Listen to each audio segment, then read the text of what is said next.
эс тутумду жакшыртуунун алгачкы бул эң эле жөнөкөй, буга эч кандай көп каражат, башка нерсени сарпташтын кереги жок. Ал деген биринчи киши өзүнүн күнүмдүк режимин иретке келтирүү. Ал деген эмне?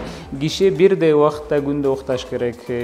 Мисалы, ар бир суткада 6 саат, 7 сааттан кем эмес толук уйку болуш керек. Ошол уйку учурунда киши бардык информацияларды эске сактап калат. Ал бир.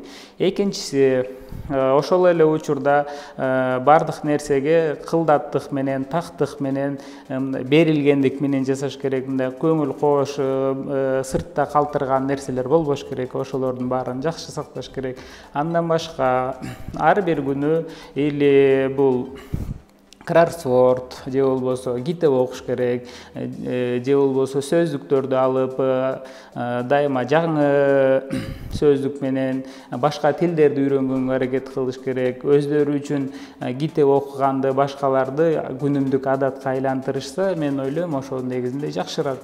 Эмне үчүн? Анткени күндө бирдемкени окуса, ошону кийинкисинде деле кайталап окуп, бизде айтат, көп окусаң көптү билесиң деп туруп. Ошончолук киши көп жолу окуп, көп жолу эске тутуп аракет кылса, бул көп нерсени чечсе болот. Эгер ушунча жасаган нерселердин бардыгына карабастан эс тутуму начарлап, эч кандай ал жактан жардам болбосо, анда менин кеңешим бул врачтарга кайрылыш керек. Невропатологторго, нейропсихологторго, психиатрга кайрылыш керек. Жана кээ бир учурда болот. Мисалы, кээ бир кишилерде эрте башталган Альцгеймер оорусу, же болбосо кандайдыр бир мээнин шишиги, же болбосо мурун алынган травмалар болушу мүмкүн. Андай учурда дарыгерлердин кеңешин алып, ошо керектүү дарыларды ичип, болуп бараткан оорулардын алдын алса, эске тутууну сактап, жакшыртып калса болот. Ошол үчүн айтабыз, бардык бул дагы болушу мүмкүн.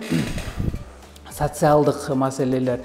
Мисалы, кээ бир кишилер аябай мындай терең депрессия, стресс деп коебуз. Ошондой моментке кабылган учурда деле бул эске тутуусу начарлайт. Ошол үчүн ошондой оор абалдан чыгыш керек. Ошолордон чыкса, менимче эске тутуусу жакшырат.